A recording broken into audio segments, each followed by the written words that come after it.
رحم اللہ من قرأ الفاتحہ۔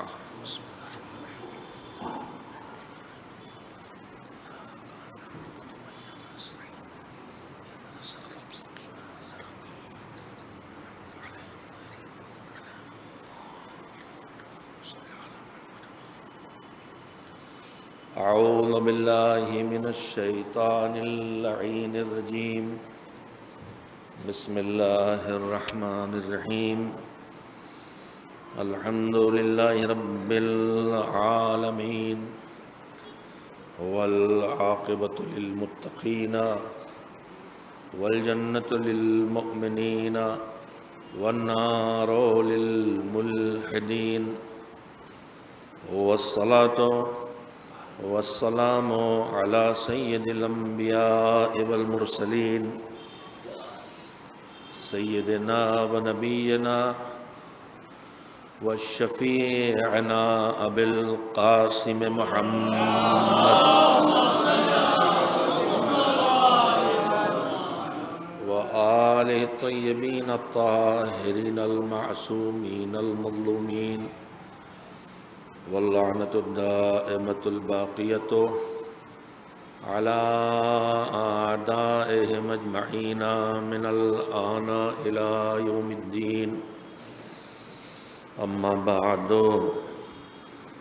فقد قال اللہ سبحانہ وتعالی فی کتابہ المبین، وهو اصدق الصادقین وقولہ الحق۔ بسم اللہ الرحمن الرحیم، قل هل ننبئکم بالاخسرین اعمالا الذین ضل سعیہم فی الحیاۃ الدنیا وهم یحسبون انہم یحسنون صنعا۔ صلوات بھیجیں محمد و آل محمد۔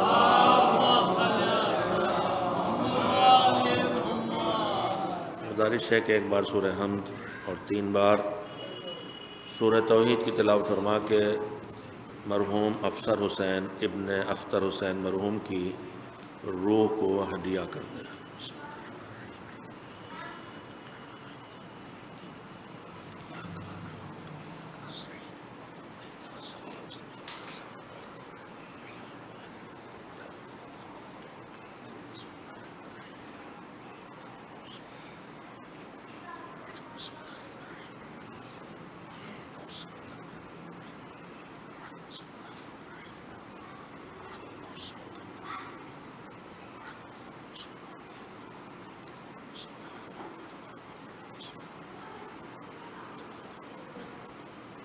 ایک بار صلوات بھیجیے محمد و آل محمد۔ ابھی تھوڑا اور نزدیک تشریف لے آئیں، لوگ آئیں گے ہی تو پیچھے بار بار گزارش تشریف لے آئیں، آئیے تشریف صلوات بھیجیں۔ ایک بار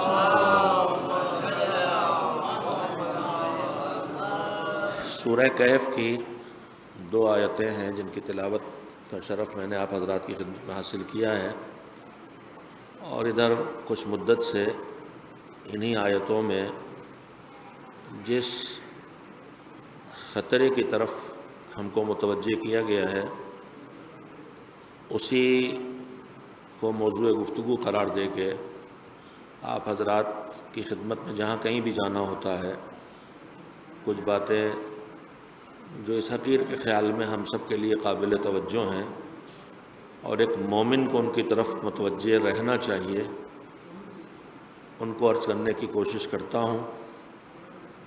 ہدف صرف ایک ہے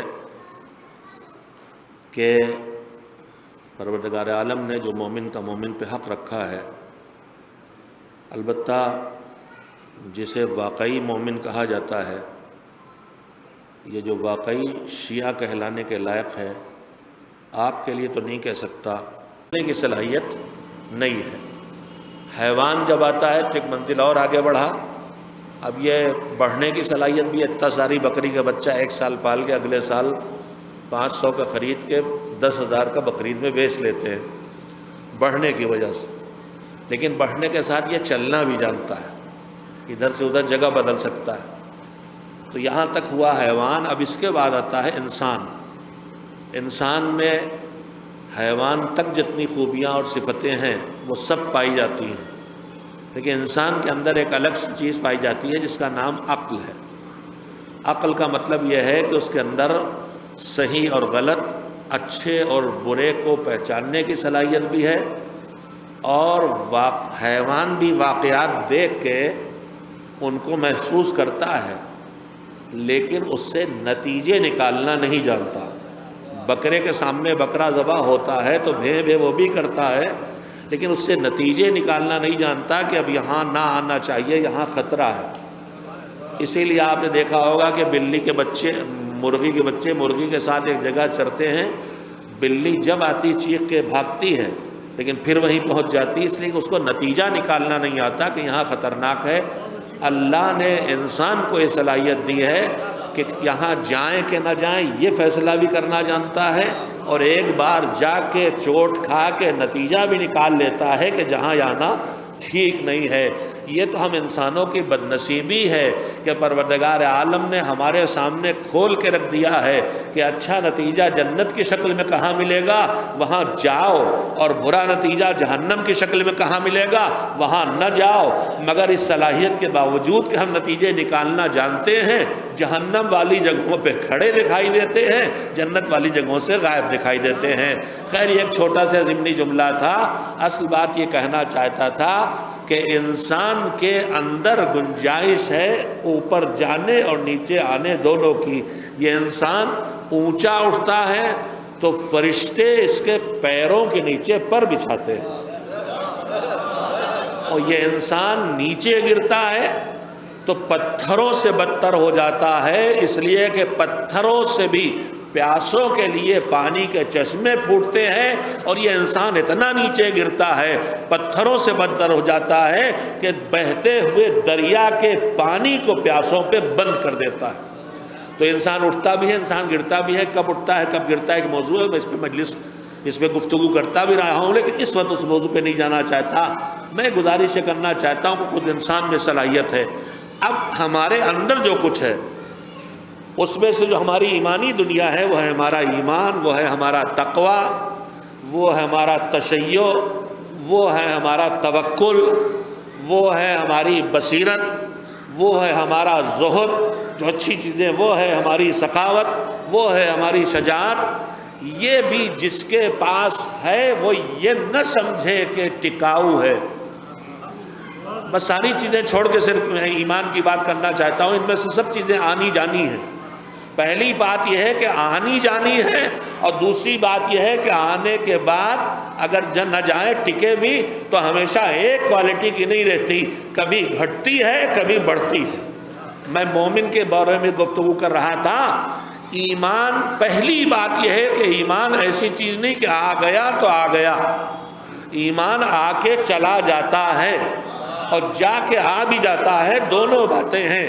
آ کے چلا جائے یہ گناہوں کا نتیجہ ہوتا ہے، جا کے آ جائے یہ توبہ کا نتیجہ ہوتا ہے۔ لیکن اگر ایمان آ کے چلا جائے اور ایمان آ کے جائے اور نہ شرمندگی ہو، نہ احساس جرم ہو، نہ استغفار ہو، نہ توبہ ہو، تو پھر یہ گیا ہوا ایمان پلٹ کے نہیں آتا۔ تو پہلی چیز جو ایمان کو بچانے کی طرف، مومن کو مومن بنائے رکھنے کی طرف ضروری ہے، وہ یہ ہے کہ ایمان جانے نہ پائے۔ ہمارے چھٹے امام حضرت جعفر صادق علیہ السلام کا، میں یہ باتیں اس لیے عرض کرتا ہوں کہ میں نے جو آیت پڑھی پہلے ترجمہ ہی کر دوں۔ قُلْ هَلْ نُنَبِّئُكُمْ بِالْأَخْسَرِينَ أَعْمَالًا، اے میرے پیغمبر صلی اللہ علیہ وآلہ وسلم،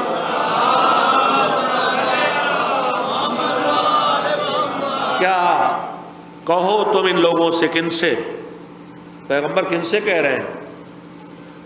وہ جو پیغمبر پہ ایمان بھی لا چکے ہیں، اور وہ جو ایمان لا کے ایمان کے تقاضوں کو بھی پورا کر رہے ہیں۔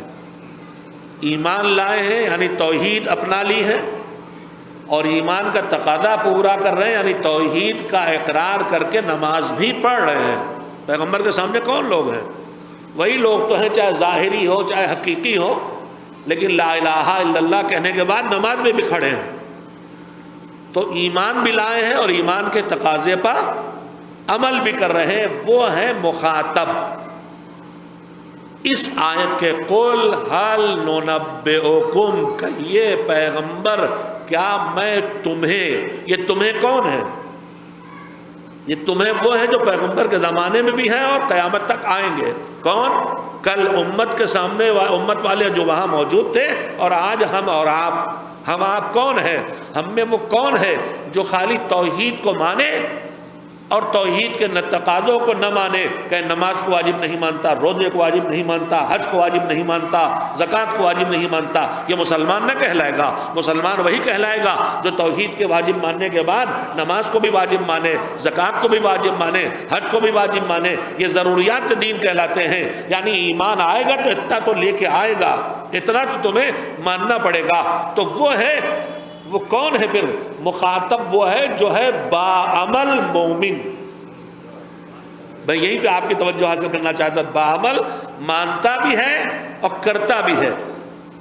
جو باعمل ہے اس سے خطاب ہے اس قرآن کی آیت میں، اور اس باعمل سے خطاب کر کے اللہ کیا کہہ رہا ہے؟ حل ننبئکم بالاخسرین اعمالا، اب میں اپنی زبان میں کہہ رہا ہوں، اے دیندارو، اے باعمل مومنین، تم بھی باعمل بن کے، دیندار بن کے، نمازی بن کے، عزادار بن کے، پابند خمس بن کے، باپ کی عزت کر کے بہت مطمئن ہو کے نہ بیٹھ رہنا، اس لیے کہ خالی عمل کرنا کافی نہیں ہے، اس عمل کے رخ کا اللہ کی طرف ہونا ضروری ہے۔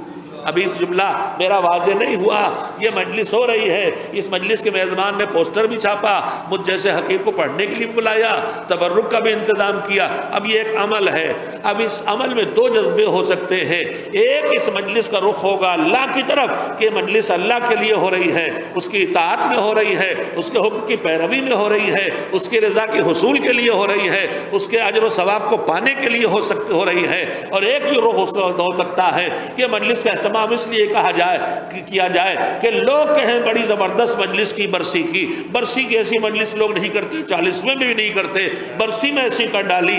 تو اب جو اللہ کے لیے ہے، جزا کے لیے ہے، تو عمل تو وہی ہے مگر رخ اللہ کی طرف ہے۔ لیکن اگر یہ مجلس واہ کے لیے ہے، تعریف کے لیے ہے، ستائش کے لیے ہے، تو مجلس وہی ہے مگر اس کا رخ اب اللہ کی طرف نہیں رہا ہے۔ ایک صلوات بھیجیں محمد و آل محمد۔ میں کل ابھی جلال پور میں عرض کر رہا تھا، اور آج کل ماشاءاللہ سے سب کچھ آن لائن ریکارڈ ہوتا ہے اور سنا جاتا ہے، لیکن مجھے بھی اتنا پتا ہے کہ ابھی پہلی بات تو یہ ہے کہ یہاں دماغ میں یہ بوجھ کہ پہلے سے سنا نہ ہو، یہ بوجھ تب آئے گا جب میں آپ کو کوئی ہنر دکھانے آیا ہوں۔ تو اب کہوں کہ میں نئی غزل لایا، میں نئی نظم لایا، میں نئی مجلس لایا، لیکن اگر میں ہنر دکھانے نہیں آیا، پیغام دین پہنچانے آیا ہوں، تو پھر میں یہ نہ دیکھوں گا کہ نیا لاؤں کہ پرانا، بلکہ میں نئے کے چکر میں پڑوں گا تو اپنا دین بھی کھو بیٹھوں گا، آپ کا بھی بگاڑ دوں گا۔ اس لیے کہ نیا تو آئے گا نہیں، دین تو وہی ہوگا، پیش کرنے کا طریقہ نیا ہو سکتا ہے، حالات زمانہ کے تحت مثالیں بدل سکتی ہیں، لیکن حقیقت نہیں بدل سکتی، نظریہ نہیں بدل سکتا، عقیدہ نہیں بدل سکتا۔ تو نیا پیش کرنے کی پھر اس کو ہوتی جو ہنر دکھانے آیا ہو، لیکن جو ممبر پہ آیا ہے وہ ہنر دکھانے نہیں آیا، وہ اس ممبر کا پیغام پہنچانے آیا ہے، تو پیغمبر کا ممبر کا پیغام پہنچانے آیا ہے، تو تب تک پیغام پہنچائے گا جب تک اسے یہ نہ لگے کہ یہ پیغام پہنچ گیا، اس نے ذہنوں میں جگہ بنا لی، اس نے زندگی میں جگہ بنا لی۔ اگر دہرانے کی بات ناپسندیدہ ہوتی تو خطیب ممبر سلونی کے ہر خطبے میں تقوی کا تذکرہ کیوں دکھائی دیتا، تسبیح خدا کیوں دکھائی دیتی، توحید کا بیان کیوں دکھائی دیتا، فضائل محمد و آل محمد کیوں دکھائی دیتے؟ ان کا دہرایا جانا بتا رہا ہے کہ موضوع نیا لانا نہیں ہے، موضوع صحیح بات کو ذہنوں میں بٹھا کے زندگی تک پہنچا دینا ہے۔ تو مجھے نئے کی فکر تو نہیں ہے، میں کہنے جلال پور میں کچھ تذکرے کیے تھے، مسودہ لکھ کے خطابت والی عادت نہیں ہے، موضوع ذہن میں معین ہوتا ہے اور ضرورت کے تحت موضوع مشخص کرنے کی کوشش کرتا ہوں، بہت حقیر سا وجود، حقیر سے معلومات اس کے دائرے میں۔ تو اصل بات یہ ہے کہ باعمل ہو کے بھی خطرہ ہے کہ ہماری ساری محنتیں بیکار جائیں. آیت یہی کہہ رہی قل هل ننبئکم بالاخسرین اعمالا. اے پیغمبر آپ ان لوگوں سے جو مسلمان ہیں، جو مومن ہیں، جو نمازی ہیں، جو روزہ دار ہیں، ان سے کہہ دیجئے کہ ہم تم کو بتا دیں، باخبر کر دیں ان لوگوں سے کہ جو اپنے اعمال کی دنیا میں، اپنے کاموں میں سب سے زیادہ گھاٹا اٹھانے والے. وہ کون؟ الذین ضل سعیہم فی الحیات الدنیا، جن کا زندگی کی، دنیا کی زندگی میں ان کی کوشش راستے سے ہٹ گئی. ضلع کا ترجمہ ہوتا ہے گمراہ. گمراہ کا مطلب کیا ہے؟ گمراہ یعنی جس کا اصلی راستہ بھول گیا، اب کسی بھی راستے پہ چل رہا ہے، وہ اس کا وہ راستہ نہیں جو اسے منزل پہ پہنچانے والا ہے. تو عملی زندگی، باعمل زندگی، دیندار زندگی بسر کر کے بھی خطرہ اس کا ہے کہ کوشش اللہ تک پہنچانے والے راستے سے ہٹ جائے. الذین ضل سعیہم فی الحیاۃ الدنیا، جن کی کوشش دنیا کی زندگی میں سیدھے راستے سے ہٹ گئی. وہم یحسبون انہم یحسنون صنعا، اور وہ زندگی بھر یہ سمجھتے رہے کہ ہم تو اچھا کر رہے ہیں، ہم تو نیاز و نذر کر رہے ہیں، ہم تو فاتحہ کر رہے ہیں، ہم تو تبرک بانٹ رہے ہیں، ہم تو بقرعید کی قربانی کر رہے ہیں، ہم تو افطاری بھیج رہے ہیں، ہم تو حاضری لگا رہے ہیں. زندگی بھر خوش ہوتے رہے، مگر میں تلخ کلمہ کہہ رہا ہوں، ان کی کوشش راہ سے ہٹ گئی تھی اس لیے کہ انہوں نے بقرعید کی قربانی کی، مگر جس قربانی، بقرعید کی قربانی جس رقم سے خریدی اس میں خمس واجب تھا، وہ نہ نکالا. افطاری بھیجی مگر یہ نہ دیکھا کہ افطاری جس رقم سے جا رہی اس میں خمس تو واجب نہیں ہے. فاتحہ کیا مگر اس وقت کھڑے ہو کے، بہت صحیح بات کہہ رہا ہوں، اس وقت کھڑے ہو کے فاتحہ پڑھی جب وقت نماز ہو چکا تھا. مجلس رکھی مگر اس وقت رکھی جب نماز ہو رہی تھی. میں بتاؤں کیا کہنا چاہتا ہوں؟ نذر و فاتحہ جو ہم کرتے ہیں اس میں نذر کا حصہ کس سے جڑا ہے؟ معصوم سے. ان کی خدمت بھی ہدیہ کرتے ہیں، فاتحہ بھی انہی خدمت میں پہلے ہدیہ کرتے ہیں. عمل خیر کو چاہے تلاوت کریں چاہے وہ کھانا رکھا ہو، نیت یہی ہے کہ ہم معصوم کی خدمت میں ہدیہ کر رہے ہیں. اب ان کی طرف سے ان کو پہنچائیں گے جن کے کھلانے میں ثواب، اور معصوم کی خدمت میں اس تلاوت کا ہدیہ کر رہے ہیں، اس سے جو ثواب بڑھ کے ملے گا پھر وہ مرحوم تک مالک پہنچا دے. تو اچھا، نذر تو سیدھے ان کی خدمت میں ہے.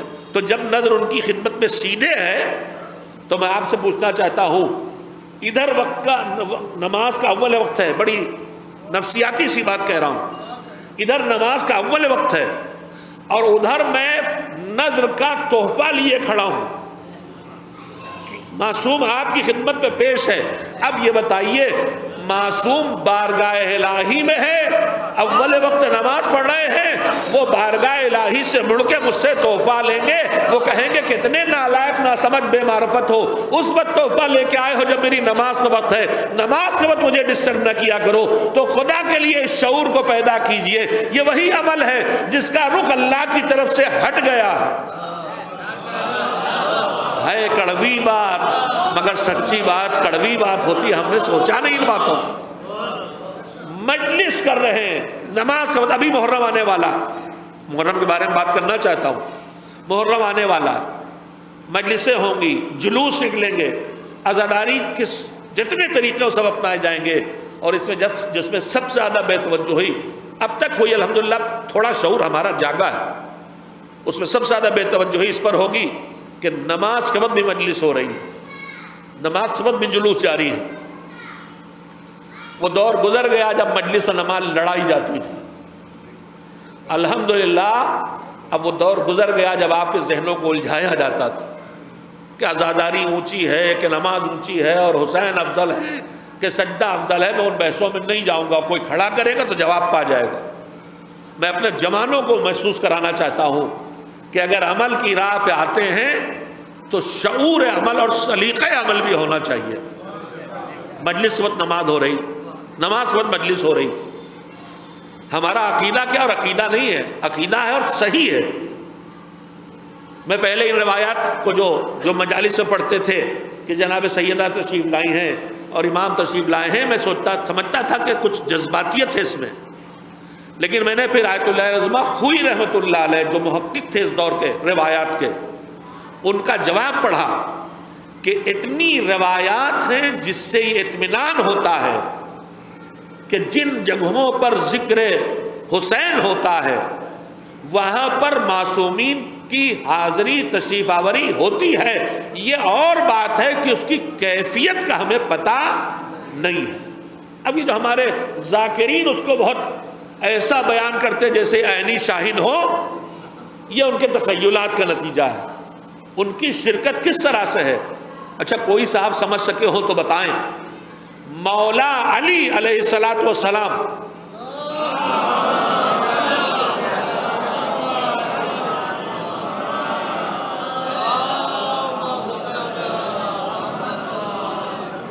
ایک ہی وقت میں ہر مرنے والے کے سراہنے آتے ہیں، چاہے کافر ہو چاہے مسلم، نتیجے الگ الگ ہوتے ہیں آمد کے۔ ایک جو زندگی بھر چڑھا ہے، بغض رکھا ہے، اسے آپ کو کسی سے چڑھ ہو، بغض ہو، نفرت ہو اور آپ بیمار بستر پڑے وہ آ جائے تو آپ کو اچھا لگے گا کہ تکلیف اور بڑھ جائے گی؟ نہیں، آپ نے توجہ نہیں دی۔ آپ بستر پڑے بیمار، خدا نہ کرے، اور وہ آ گیا جس سے آپ کو بڑی شدید نفرت ہے، خبیث، ظالم، قاتل، محلے میں ستانے والا، وہ آ گیا عیادت کرنے، آپ دل میں مسرور سے کاش یہ منحوس نہ آیا ہوتا۔ مثال دے رہا ہوں صرف۔ تو جس سے نفرت اور بغض اور کینہ ہوتا اس کا سراہنے آنا اچھا نہیں لگتا۔ علی ہر ایک کے سراہنے جائیں گے، اب تیار رہو، آئیں گے ضرور۔ بغض رکھو گے تو اذیتوں کا شکار ہوگے، محبت کرو گے تو رحمتوں اور نعمتوں کا شکار ہوگا اور راحتیں تمہیں مل جائیں گی۔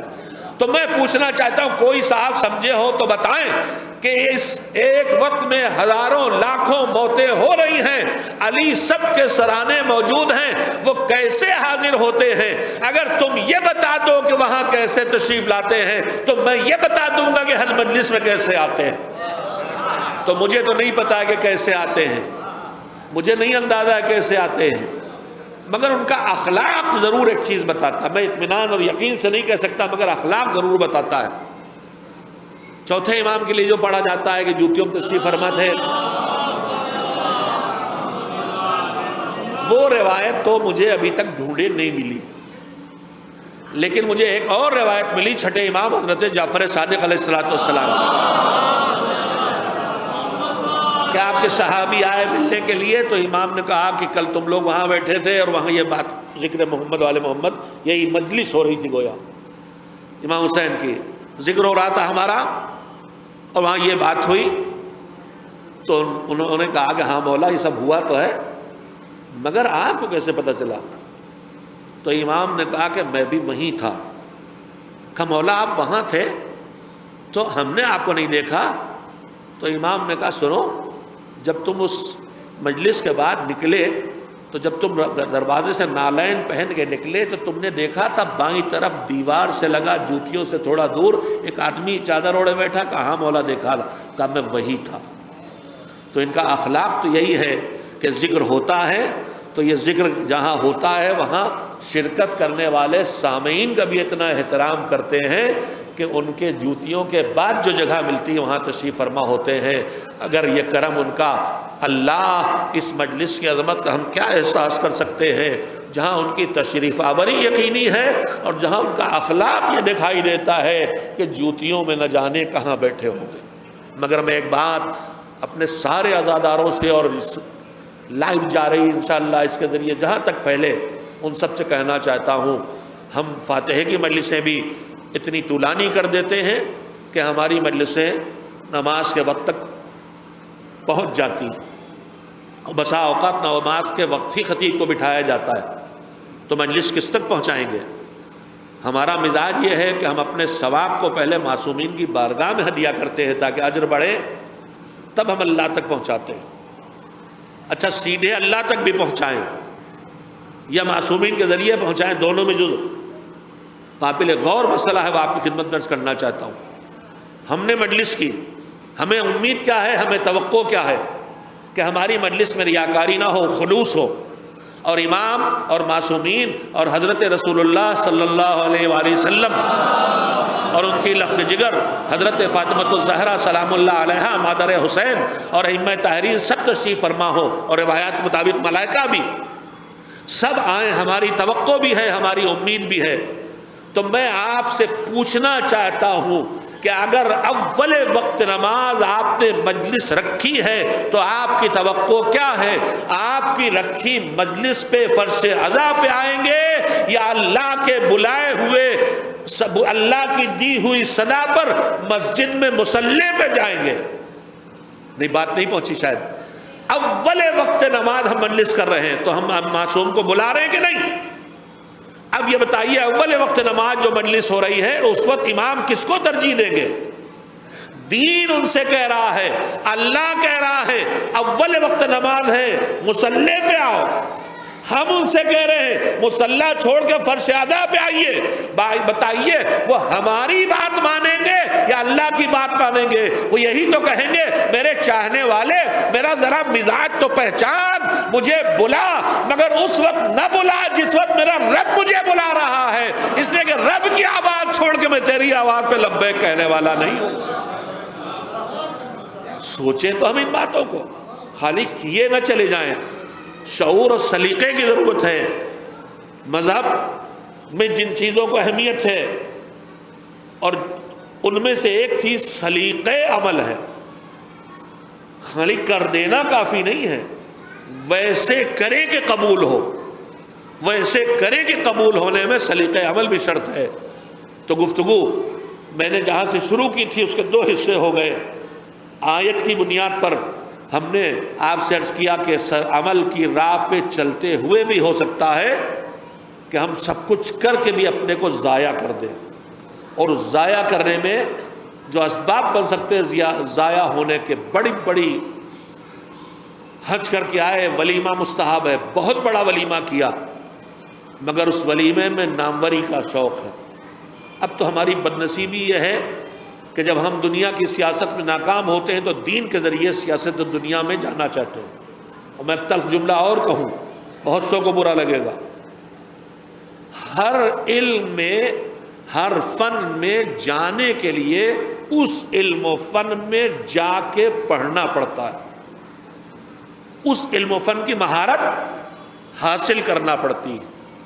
آپ انجینئر بننا چاہتے ہیں تو آپ کو انجینئرنگ پڑھنا پڑے گی، آپ ڈاکٹر بننا چاہتے ہیں تو آپ کو میڈیکل سائنس پڑھنا پڑے گی، آپ کمپیوٹر کی فیلڈ میں جانا چاہتے ہیں تو آپ کو آئی ٹی کی فیلڈ اختیار کرنا پڑے گی۔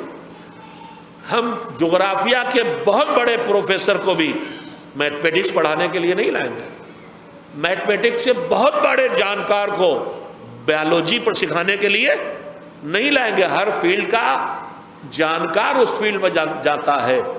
تو یہ مذہب کیا کوئی بالکل سڑک کی چیز ہے؟ مذہب پوری زندگی پہ حاوی ہے، مذہب انسانی نظریات پہ بھی حاوی ہے، مذہب انسانی اخلاق پہ بھی حاوی ہے، مذہب انسانی اعمال پہ بھی حاوی ہے، مذہب تینوں کی رہنمائی کرتا ہے۔ تو پھر اس کو پڑھے بغیر کیا ہمیں آ جائے گا؟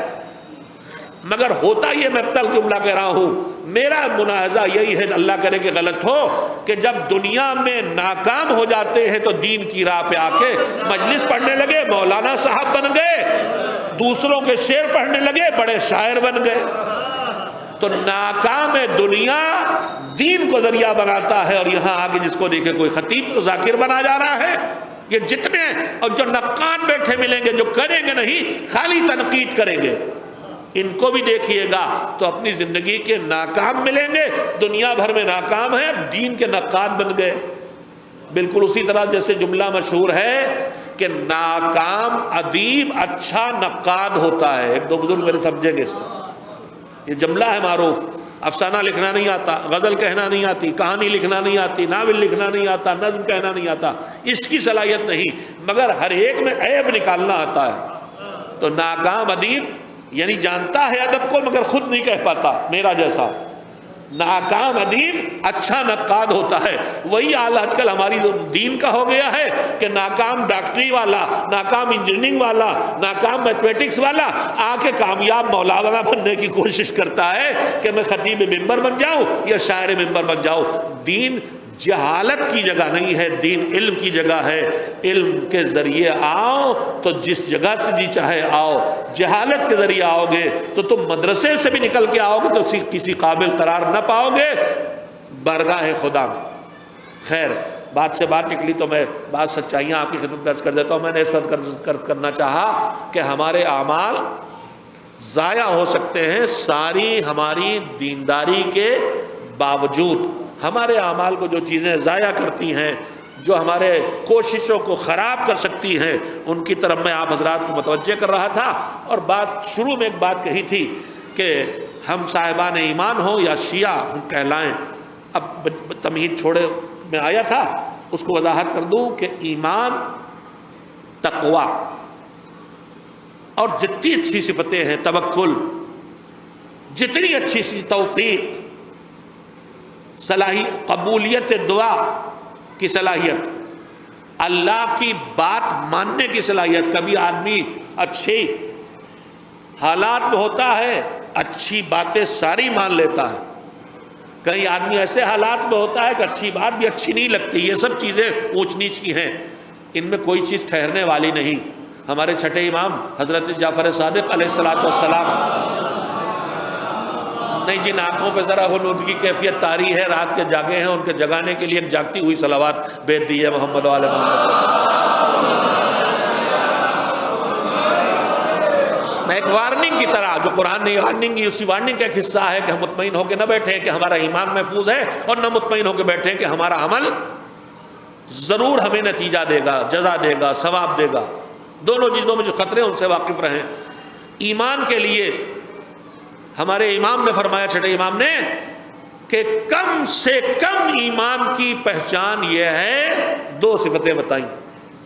پہلی پہچان یہ ہے کہ جب بھی کوئی اچھا کام کرو تو تمہیں احساس مسرت ہو، اچھا لگے۔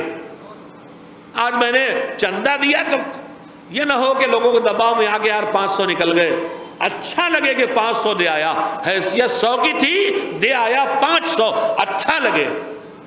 جب بھی کوئی نیکی کرو تو خوشی کا احساس ہو۔ تو میں نے سوچا کہ اگر یہی معیار ایمان ہے تو مجھ سے بڑا مومن کوئی ہے ہی نہیں، اس لیے کہ اچھے کام میں نہ کروں کوئی اور کرے، اور تعریف میں نے ہونے لگے تو میں بھی، بس اللہ کا کرم ہے۔ مجلس کسی اور نے پڑھی شاندار، آپ کو غلط فہمی ہوئی، آپ نے کہا فلاں جگہ آپ نے مجلس پڑھی بڑی شاندار، ارے ہم نے کہا سب اللہ کا کرم ہے، آپ کی حسن سماعت، میں نے کی ہی نہیں۔ تو دوسرے کے کیے کام پہ میری تعریف ہو تو مجھے اچھا لگتا ہے۔ متولی، معاف کریں یہاں کی نہیں کہہ رہا، میں یہاں جانتا ہی نہیں، متولی ہیں کربلا کے وقت کے، روضے کے، امامباڑے کے، وہ تو کچھ نہیں کرتے، مگر جب ہم آئے تو ہم نے دیکھا بہترین ٹائلز لگے ہوئے ہیں، بہت صاف ستھرا ماحول ہے، ہر چیز پینٹر۔ ہم نے کہا متولی صاحب کیا کہنے، سبحان اللہ۔ اب مجھے تو پتہ نہیں کہ متولی صاحب سے لڑ کے محلے کے جوانوں نے یہ کام کیا ہے۔ تو یہ حالات ہماری خون کے ہی ہیں۔ اب ہم متولی صاحب کی تعریف کر رہے ہیں، واہ صاحب کیا کہنے، اور متولی صاحب بھی جھکے جا رہے ہیں، ارے صاحب قبلہ، ارے جناب، ارے آپ کی محبت، آپ کی عنایت۔ تو دوسروں کی تعریف بھی ہمیں اچھی لگتی، اور پروردگار عالم کا کرم یہ ہے کہ دوسروں کی تعریف تو میرا نام نہیں لکھواتا، لیکن جتنی تعریف کے لائق نہیں اس سے زیادہ تعریف میری کروا دیتا ہے۔ جو اپنے پوسٹر خود چھپواتے ہیں، جو اپنے القاب خود لکھواتے ہیں، جو اپنے میسیجز خود چلواتے ہیں، جو اپنے آپ کو خود پروموٹ کرتے، چاہے شاعر ہو، چاہے خطیب ہو، چاہے میرے جیسے ذاکر ہو، اگر وہ کاش اطمینان کر لے کہ اپنی شہرت کو مینج کرنے کے لیے بندے کے حوالے کرنے کی ضرورت ہے، شہرت کا بھی شوق ہے تو اللہ کے حوالے کر دو۔ وہ کہتا ہے مالک کو پہچان کے، اس کا بندہ علی کہتا ہے، کم من ثناء جمیل لست اہلا لہ قد نشرتا، جن تعریفوں کے لائق نہیں تھا تو نے وہ تعریفیں بھی میرے نام سے شہرت دے دی، تو اس کے حوالے کر دو تاکہ تمہارے خلوص میں بھی کمی نہ آئے اور تمہارا کام بھی ہو جائے۔ ایک صلوات بھیجیں محمد و آل محمد۔ تو کم سے کم ایمان کی پہچان یہ ہے کہ ہر نیکی پر خوشی کا احساس ہو، مگر اتنا ہی نہیں، میرے جوان سنیں، یہ تھرمامیٹر ہے کہ میرے پاس ایمان ہے کہ نہیں۔ نیکی پر خوشی کا احساس ہو، اور اس کے بعد امام نے فرمایا، اور دوسرا یہ ہے کہ کسی بھی برائی پر، گناہ پر، غلطی پر رنجیدگی کا احساس ہو۔ اگر گالی زبان سے نکل گئی تو فوراً یا تھوڑی دیر بعد خیال آئے برا ہوا. اگر کسی مومن کی توہین زبان سے ہو گئی تو خیال آئے کہ غلط ہوا، بے حسی نہ آئے، مزہ نہ آئے کہ آج اس کو خوب لتاڑا. ہم لوگ تو گناہوں پہ فخر کرتے ہیں.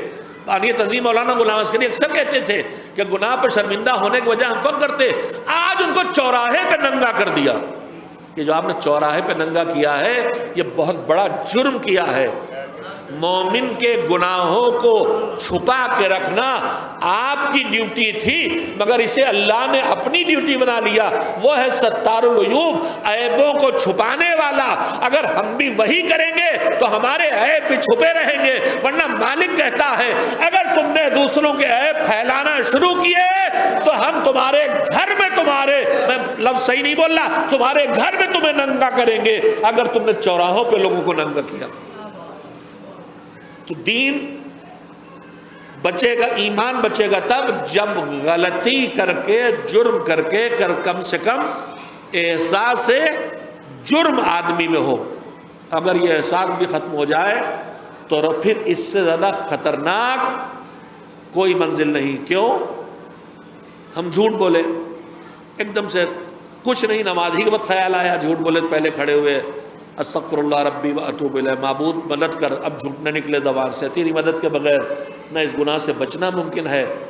روایات میں، دعاؤں میں معصومین کے الکلمات ہمیں جو تربیت کے لیے ان میں دیکھیے، تو مدد نہ کرے گا تو میں پھر گناہ کروں گا. حدیث قدسی میں جناب داؤد سے منسوب ہے کہ پھر تیری نافرمانی کروں گا، پھر تیری نافرمانی کروں گا، پھر تیری نافرمانی کروں گا اگر تو مجھے نہ بچائے گا. تو گناہوں سے بچنے کے لیے بھی اسی سے مدد لینا ہے. مگر یاد رکھیے گا، اسی کی بات سے بات یاد دیتی ہے تو میں کہہ دیتا ہوں، گناہوں سے بچے بغیر ایمان نہیں رہ سکتا. ایمان کی پہچان ہے گناہوں کو نہ کرنا، اور گناہ ہو جائیں تو اس پہ شرمندہ ہونا، اور گناہ کر کے پھر واپسی ہو سکے گی تو وہ بھی مالک کی مدد سے ہو سکے گی. مالک کی مدد کے لائق بنے رہیں، کم سے کم اتنا ہو جائے. ہم نے، آپ نے اپنی زندگی میں دیکھا ہے، اللہ کرے آپ متوجہ ہو جائیں، جو معصومین نے ہمیں بتایا ہے، سکھایا ہے. ہمارے گھروں میں، گھر میں 2 3 4 5 بچے ہوتے ہیں، کچھ بہت اچھے، کچھ مناسب قسم کے. ایک انتہائی درجہ نالائق لڑکا نکل گیا، نہ باپ کی مانے نہ ماں کی مانے، بےہودگی، بدتمیزی، محلے بھر میں بدماشی، بزرگوں کی توہین، جوانوں سے لڑائی، روز چوری ڈکیتی، جو ہے باپ سمجھا کے، ماں خوشامد کر کے اب تک ٹوک کے روک رہے تھے، اب تھک کے چھوڑ دیتے ہیں، جا جو جی چاہے کر. ہوتا ہے کہ نہیں؟ اگر ایسا ہو جائے تو جب تک روک رہے تھے تب تک بچنے کی کوئی امید تھی. اب جو چھوڑ دیا کہ جا جو جی چاہے کر تو گئے. پروردگار عالم بھی ابتدا میں گناہ پہ متوجہ کرتا ہے، رک جا، لیکن جب نہیں رکتا تو آخر میں چھوڑ دیتا ہے، جا جو جی چاہے کر. اور ایک لمحے کے لیے اگر وہ مجھے اور آپ کو چھوڑ دے تو حشر کیا ہونے والا. روایت کہتی ہے کہ جناب یونس پر جو گزری، پھینکا جانا کشتی کا سے، پھر اس کے بعد مچھلی کے پیٹ میں آنا، پھر مچھلی کے پیٹ میں رہ کے نکلنا، بدن کی کھال کا اس طرح ہونا کہ اللہ نے کدو کے نر پتوں سے اس کو گھیرا اور مصیبتوں سے جھیل کے واپس آئے. پیغمبر خدا حضرت محمد مصطفیٰ صلی اللہ علیہ وآلہ وسلم نے فرمایا کہ ایک لمحے کے لیے اللہ نے یونس کو چھوڑا تو یہ حشر ہو گیا. اور روایت سیرت نبی میں بتاتی ہے کہ راستہ چلتے چلتے ایک بار رکتے تھے اور ہاتھوں کو اٹھا کے دعا کرتے تھے، اللہم لا، پروردگار مجھے ایک پلک جھپکنے میں جتنا وقت لگتا ہے اتنی دیر بھی میرے حوالے نہ کر. اللہم لا تکلنی الی نفسی طرفتا عین ابدا. پروردگار پلک جھپکنے میں جتنی دیر لگتی ہے اتنی دیر کے لیے بھی مجھے میرے حوالے نہ کر، کہ تو نے اگر اتنی دیر کے لیے مجھے چھوڑا تو میں تباہ ہو جاؤں گا. یہ وہ کہہ رہا ہے جو رحمت للعالمین بن کے آیا ہے. ہاں آپ سنجیدہ ہیں، آپ سناٹے میں بیٹھے ہیں، آپ چپ بیٹھے ہیں، میرا ہدف بھی آپ کی تعریف لینا نہیں ہے، میرا ہدف بھی وہ باتیں پہنچانا ہے جو اگر ذہنوں میں جگہ بنا لیں تو زندگی میں تبدیلیاں لا کے ہمیں واقعی مومن اور واقعی شیعہ بنا سکے۔ ایک صلوات بھیجیں محمد و آل محمد علیہ السلام۔ بس بہت زیادہ آپ کا وقت نہیں لینا، بہت زیادہ زحمت نہیں دینا، 35-40 منٹ میرے خیال سے گفتگو کے ہو چکے۔ ایک دو باتیں کہہ کے مصائب، ایام اعیاد نزدیک ہیں، ہمیں بہرحال ہر عمل خیر میں یہ دھیان دینا ہے کہ یہ عبادت ہے، چاہے مجلس ہو، چاہے شب بیداری ہو، چاہے نواخوانی ہو، چاہے ماتم ہو، چاہے سبیل ہو، چاہے جلوس ہو، چاہے تبرک ہو، چاہے حاضری ہو، ہم جو بھی کر رہے ہیں اجر و ثواب پانے کے لیے اور دین کی بقا کی یادگار بنانے کے لیے کہ دین باقی رہے۔ حسین کی قربانی کیوں باقی رہے؟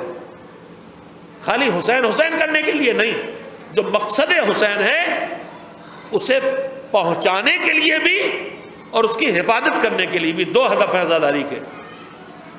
اسے اپنے اندر بھی پہنچانا، اسے وہاں تک پہنچانا مقصد حسین اور پیام حسین کو جہاں تک وہ نہیں پہنچا، اور اپنی اصلاح حسین کا مقصد تھا کیا ہے؟ وما اريد الا الاصلاح فی امت جدی، میں تو بس انما اريد الاصلاح فی امت، انما خرجت لطلب الاصلاح فی امت جدی رسول اللہ صلی اللہ علیہ وسلم، میں جو نکلا ہوں بس ایک ہدف لے کے نکلا ہوں۔ کیوں؟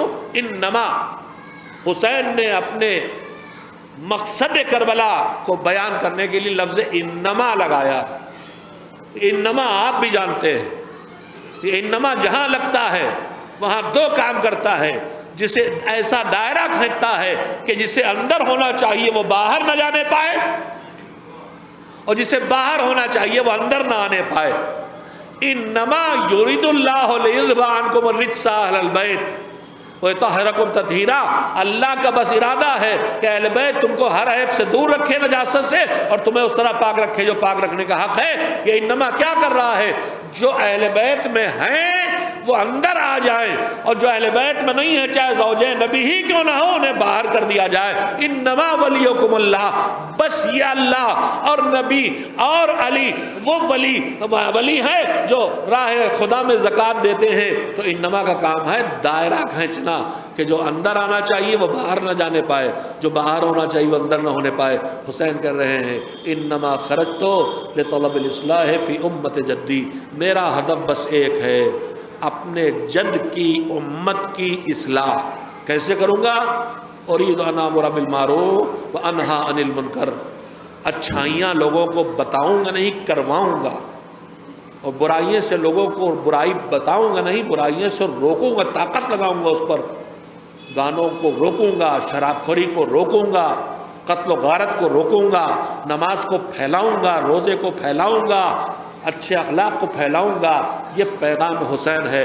تو عزاداری کا دن آئیں گے تو یہی پیغام لے کے آئیں گے، نیکی پھیلانا ہے، برائیوں سے خود کو بچا کے دوسروں کو بچانا ہے۔ جو کچھ بھی آپ کریں گے یہ سب عبادت ہے، یہ خیال رہے۔ تو جب عبادت ہے تو پھر عبادت کی شرطوں میں سب سے پہلی شرط ہے للہیت، خلوص، دکھاوا نہ آنے پائے کہیں، جو ہماری زندگی کی مصیبت ہے۔ اور منبر پر یہ مصیبت بڑھتی ہے، محراب میں یہ مصیبت بڑھتی ہے، سلام پڑھنے میں مصیبت بڑھتی ہے، ماتم کرنے میں مصیبت بڑھتی ہے، نوحہ پڑھنے میں مصیبت بڑھتی ہے، تبرک بانٹنے میں مصیبت پڑتی ہے، دکھاوا آنا شروع ہو جاتا ہے۔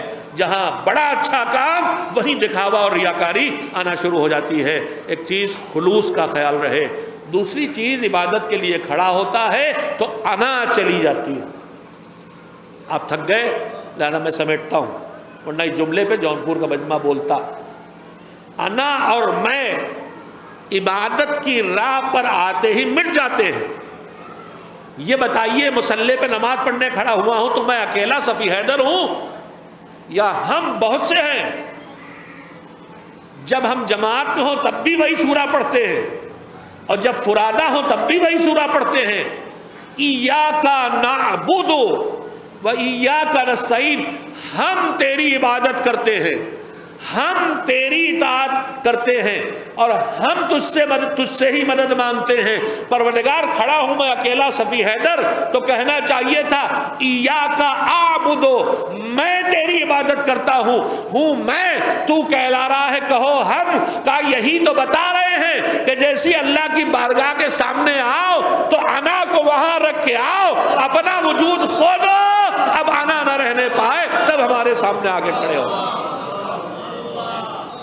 اب یہ انا عبادتداری میں نہ آنے پائے، صاحب میرا تازیہ آگے، میرا گھوڑا آگے، نہیں، یہ بحث انا کی نہ آنے پائے۔ انا کربلا نہیں سکھاتی، فرات کے کنارے خیمے لگ کے رہیں گے یہ کہہ رہی تھی انا، اور خیمے ہٹا لو یہ کہہ رہا تھا امام وقت۔ تو کس کی مانی عباس نے؟ اپنی انا کی نہیں مانی، البتہ میں الفاظ مجبور ہیں مجھے کہنے پر، ورنہ عباس کی انا تھی ہی نہیں، ہم نے ان کا غلط تصور پیش کیا ہے۔ ایسا لگتا جیسے ہر جگہ ایک بار وہ بگڑ جاتے تھے اور پھر حسین انہیں سنبھالتے تھے۔ قطعاً غلط ہے اگر اس طرح بیان کیا جائے۔ قبضہ شمشیر پہ ہاتھ آ گیا، نہ، یہ مزاج شناس حسین تھے، یہ مزاج شناس حسین تھے، نہ یہ ویسے ہی مزاج شناس حسین تھے جیسے علی مزاج شناس پیغمبر تھے۔ تو جیسے علی اس چیز کو سوچ بھی نہیں سکتے جو پیغمبر کو ناپسند ہو، ویسے ابو الفضل اس چیز کو سوچ بھی نہیں سکتے، ان کے دماغ و دل میں وہ آ بھی نہیں سکتا جو حسین کو ناپسند ہو۔ یہ سب بیانات کے نتائج ہیں، اور یہ مرثیوں میں شاعر نے جو تخیلات میں باتیں کہیں، وہ میرا جیسا خطیب اسی کو واقعہ سمجھ کے بیان کرنے لگا۔ شاعری تخیل کا سہارا لے کے آتی ہے، وہاں ضروری نہیں کہ سب حقائق ہوں، لیکن خطابت اور ذاکری میں تخیل سے واقعہ سازی کی کوئی گنجائش نہیں ہے۔ اور ہمارے محتاط ذاکر اگر کہیں تاریخ اور مقتل سہارا نہیں دیتے تھے تو کہتے تھے کہ تصور یہ کہہ رہا ہے، یا کہتے تھے زبان حال یہ کہہ رہی ہے۔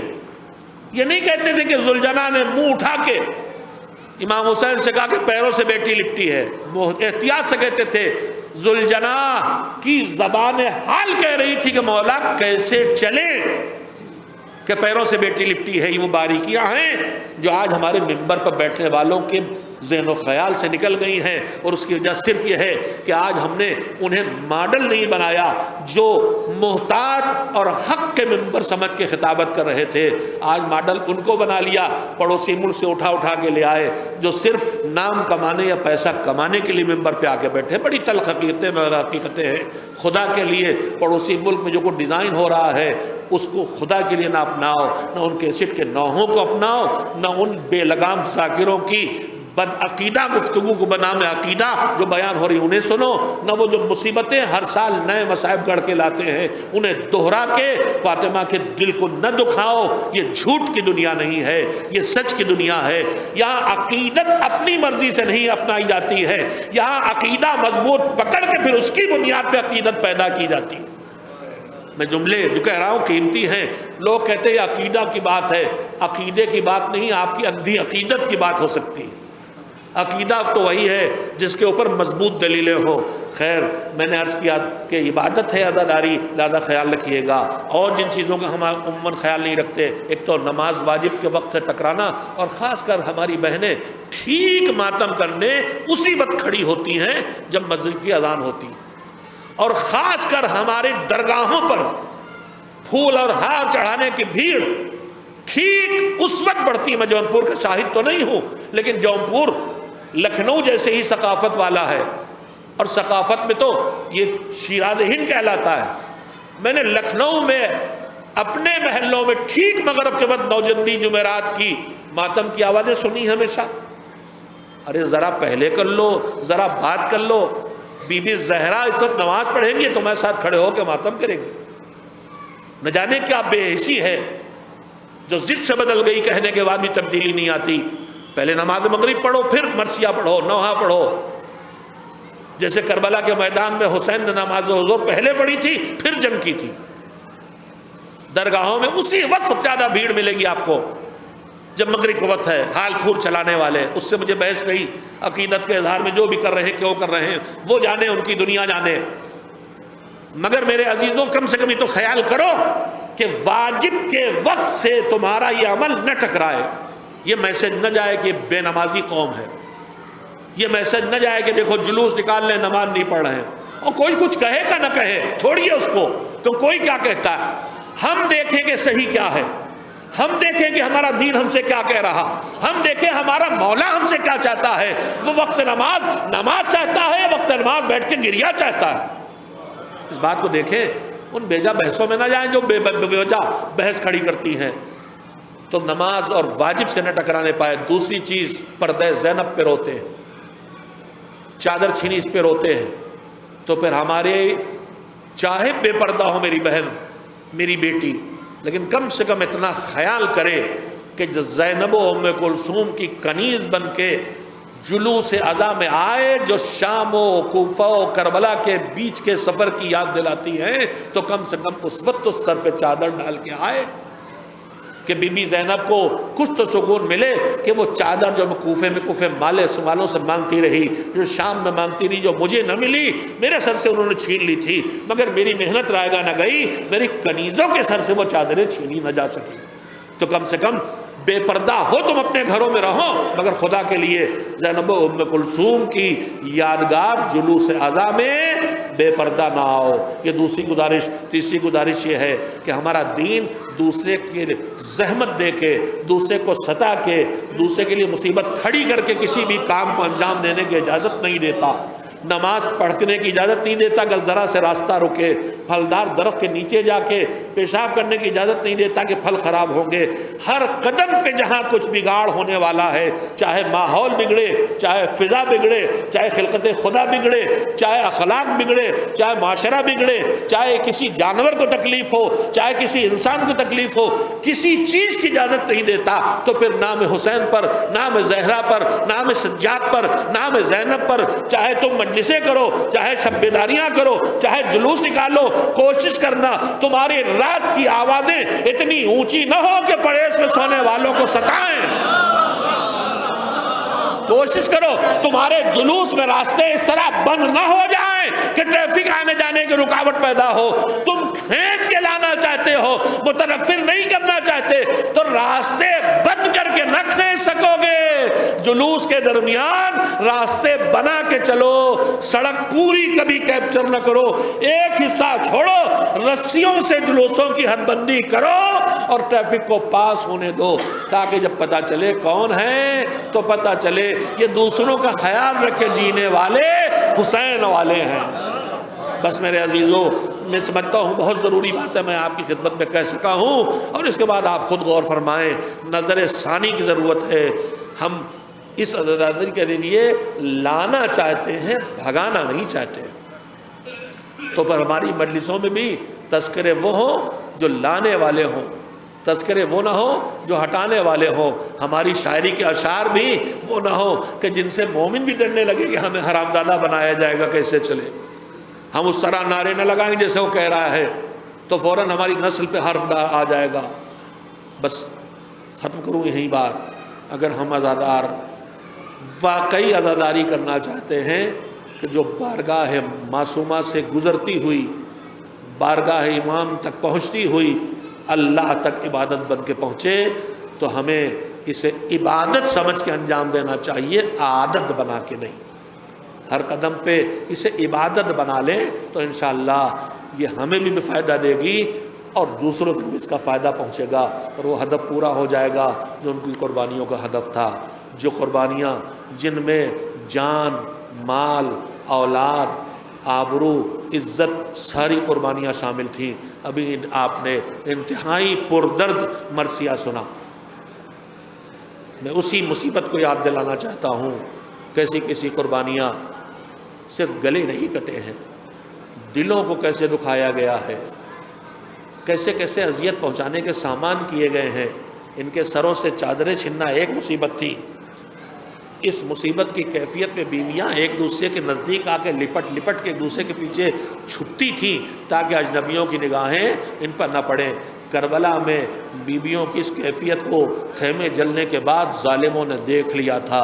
لہذا شام جب یہ قافلہ پہنچا تو چوڑے اور وسیع راستوں سے گزارنے کے بجائے پتلی اور تنگ گلیوں سے گزارا گیا تاکہ آہستہ آہستہ چلے، اور دونوں طرف دیواروں پر آئینے لگا دیے گئے تاکہ یہ بیویاں جن کے سروں پہ چادر نہیں، جن کے تن چادر سے ڈھکے نہیں ہیں، یہ بیویاں جو اب اونٹوں پہ الگ الگ بٹھا گئی ہیں، ایک دوسرے سے کے پیچھے چھپ نہیں سکتی، یہ نگاہیں کہیں بھی اٹھائیں تو انہیں اپنی بے ردائی کا منظر دکھائی دے۔ دونوں طرف آئینے لگے ہیں، دل کو بے چین کر کے سر سے چادر چھیننے کے بعد آئینہ لگا کے گزارا گیا، اور لا کے جب بٹھایا گیا دربار میں بھی تو وہاں بھی ہم اکثر جملہ یوں ہی بول لیتے آئینہ بندی ہو رہی۔ آئینہ بندی کا مطلب آپ سمجھے؟ کبھی کبھی ہم دکانوں پہ جاتے ہیں تو جدھر مڑ کے دیکھیں اپنے آپ کو دکھائی دیتے ہیں، ہم اچھے کپڑوں میں ہوتے ہیں، ہمیں اچھا لگتا ہے، مگر دربار میں جب یہ بیویاں خاک پہ بٹھائی گئی ہے تو آئینہ بندی کا مطلب یہ جدھر نگاہ اٹھتی ہے ادھر اپنی بے رضائی کا منظر دکھائی دیتا ہے۔ اسی بے کسی کے عالم میں بیویاں بیٹھی ہیں، انہی میں ایک ننھی بچی ہے جو جس کے گلے میں رسی جو بندھی ہے وہ رسی دوسری بیوی کے بازو میں بندھی ہے۔ کیفیت یہ ہے کہ ننھی سی بچی ایک ہاتھ گلے پہ رکھے ہے، ایک ہاتھ چہرے پہ۔ ظالم یزید نے منظر دیکھا، پوچھا یہ کون ہے؟ کہا یہ حسین کی بیٹی سکینہ ہے۔ کہا اچھا وہی سکینہ جسے حسین سینے پہ نہ لے سلائے تو نیند نہ آتی تھی، اور حسین کے سینے کے بغیر جس بچی کو سکون نہ ملتا تھا؟ کہا ہاں وہی۔ تو کہا سکینہ یہ تم ایک ہاتھ بازو پہ کیوں رکھے ہو، ایک چہرے پہ کیوں؟ کہا ظالموں نے چادر چھین لی، حیا آتی اس لیے چہرے پہ ہاتھ رکھے ہو، اور گلے پہ کیوں؟ کہنا آسان ہے مگر محسوس کرنا ہی مشکل ہے۔ کہا اس لیے کہ جو رسی میری پھوپھی کے بدن میں بندھی ہے بازو میں وہی میرے گلی میں، پھوپھی مجھ سے بہت بڑی ہے، جب وہ سیدھی چلتی ہے مجبور ہو کے تو گلا کھنچتا ہے، یا وہ رکوع میں جھک جھک کے چلے تو انہیں اذیت ہوتی ہے، ذرا سے سیدھی ہوتی ہے تو گلا کھنچتا ہے، لہذا میرے گلے کی رسن نے گلے میں زخم کر دیا اس لیے ہاتھ رکھے ہیں۔ کہا سکینہ سنا ہے تمہارے باپ تم سے بہت محبت کرتے تھے؟ کہا ہاں۔ کہا سینے پہ سلاتے تھے؟ کہا ہاں۔ کہا چین نہ لیتے تھے؟ کہا ہاں۔ کیوں دکھاتا ظالم؟ کہا دیکھو تمہارے باپ کا کٹا سر رکھا ہے، میں جب نہ مانوں گا تم سے بہت محبت کرتے تھے، جب تک تمہارے باپ کا سر خود سے تمہاری گود میں نہ آ جائے۔ سکینہ کا ظالم کیوں دکھاتا ہے دل کو؟ باپ کا کاٹا سر اور اب سامنے رکھا ہے، اب دل دکھا رہا ہے۔ کہا نا میں تو ایسے نہ مانوں گا۔ ایک مرتبہ ننھی یتیم حسین نے ننھے ہاتھ اٹھائے، بابا ارے یہ ظالم آپ کی محبت کے امتحان لے رہا ہے، بابا آؤ میری آغوش میں آ جاؤ بابا۔ دنیا نے دیکھا سر حسین بلند ہوا، سکینہ کے ہاتھوں میں آ گیا۔ کربلا میں سر کٹنے کے بعد پہلی بار سر ملا ہے، منہ پہ منہ رکھا، دہن پہ دہن رکھا، بابا ارے تمہارا سر کٹا، ہم یتیم ہوئے، دیکھو سر سے ردا چھن گئی، دیکھو بازو رسل سے بستا ہے، دیکھو پھوپھی اماں قیدی، دیکھو بھیا ہتکڑیوں کا قیدی۔ بابا تمہارے بعد بڑے ظلم ہوئے، بڑے ستم ہوئے، کانوں میں جو تم نے در پہنائے تھے وہ چھینے گئے، رخساروں پہ تماچے مار کے نیلا کیا گیا۔ وَسَيَعْلَمُ الَّذِينَ ظَلَمُوا أَيَّ مُنقَلَبٍ يَنقَلِبُونَ أَلَا لَعْنَةُ اللَّهِ عَلَى الْقَوْمِ الظَّالِمِينَ اللہم تقبل منا انکا انت السمیع العلیم۔ پروردگار محمد و آل محمد علیہ السلام کا واسطہ ہماری اس مجلس اعزا کو اپنی عبادت قرار دے اور اسے قبول فرما، اور اسے جو اجر و ثواب ہمیں نصیب ہو ہم اسے محمد و آل محمد علیہ السلام کی خدمت میں ہدیہ کرتے ہیں۔ جو اس سے مزید تو اجر دے گا اس مرحوم کی روح تک پہنچا دے جس کی ترہیم کے لیے مجلس منعقد ہوئی ہے۔ پروردگار دنیا سے چلے گئے، قبروں میں ہیں، خدا نہ کرے اگر ان کا کوئی واجب باقی ہے، چاہے مالی واجب ہو خمس و زکوٰۃ، یا قرض کسی کا، یا بدنی واجب ہو نماز روزہ، مالک ان ایصال ثواب کے کاموں سے بھی پہلے ان واجبوں کو ادا کرنے کی ہمیں توفیق عنایت فرما۔ اللہ ان کی مغفرت فرما۔ نہ ہم معصوم نہ وہ معصوم، نہ جانے کتنی لغزشیں، نہ کتنی خطائیں، کتنی جگہ سرکشیاں ہم سے ہوتی رہتی، جو چلے گئے معبود اب وہ دعا نہیں کر سکتے، استغفار نہیں کر سکتے، مگر تو نے برزخ میں رحمت کے دروازے کھلے رکھے معبود، ہم ان کے لیے استغفار کرتے ہیں۔ ہمارے ماں باپ، ہمارے عزیز رشتہ دار جو بھی قبروں میں دفن ہیں معبود، ان کی مغفرت فرما۔ ہماری اس دعا کی خنکی کا جھونکا ان کی قبروں تک پہنچا دے۔ خدا نہ کرے اگر وہ وادی برزخ میں ہوں تو انہیں وادی السلام کی طرف منتقل فرما دے۔ پروردگار زمین پر جو زندہ ہیں ان پر بھی ہر طرف ظلم ہے، ہر جگہ ظلم کا شکار اس امت مسلمہ، خاص کر کے یمن جیسی جگہوں پر جہاں بچوں کی بھوک کی وجہ سے پسلیوں سے کھال چمٹی ہوئی معبود، ان مظلوموں کی حفاظت فرما، ان کے لیے روزی عنایت فرما، اور ان ظالموں کو جس میں سعودی اور اسرائیل اور امریکہ سر فہرست ہیں، ان کو آپس میں ٹکرا کے انہیں نیست و نابود کر دے۔ اقتدار ایمان و اسلام قائم فرما۔ عصر غیبت میں ہمیں وہ توفیق دے کہ بعد ظہور اپنے امام کی خدمت میں حاضری دے سکیں۔ عصر غیبت میں دین کی بقا اور اس کی حفاظت کے فرائض انجام دینے والے ہمارے علماء، فقہا، بالخصوص رہبر انقلاب اسلامی اور مرجع تقلید عالم تشیع کی آیت اللہ العظمیٰ خامنئی اور آیت اللہ العظمیٰ سیستانی کی حفاظت فرما۔ ہمیں اپنی آنکھوں سے اپنے زمانے کے امام کی دیدار کا شرف بعد ظہور ضرور عنایت فرما، اور ان کی خدمت میں حاضری دینے کے لائق بنا دے، اور ہمیں اس لائق بنا کہ ظہور کے حالات پیدا کرنے کی جو ہماری ذمہ داریاں ہیں وہ رکاوٹیں ہم دور کر سکیں اور وہ ذمہ داریاں ہم پوری کر سکیں۔ ایک بار پھر سورہ ہم اور 3 بار سورہ توحید کی تلاوت فرما کے مرحوم کو ہدیہ کر دیں۔ آپ کے اطمینان کے لیے نام بتایا جاتا ہے، ورنہ مالک جانتا ہے آپ کی نیتوں کو۔ مرحوم افسر حسین